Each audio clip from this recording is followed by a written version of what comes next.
watumishi wa umma na Watanzania sote tuwe tayari. Lazima tuende kwa gia ya kupandia mlima.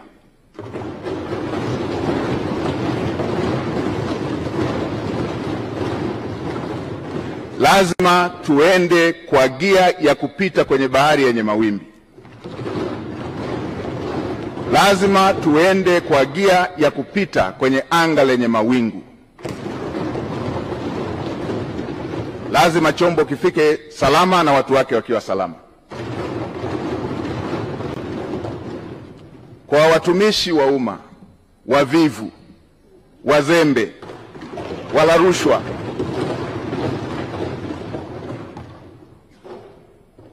na wenye lugha mbaya kwa Watanzania, tuwe tayari.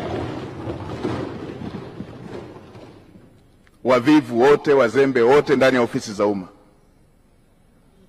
nitakuja na fiekeo na rato.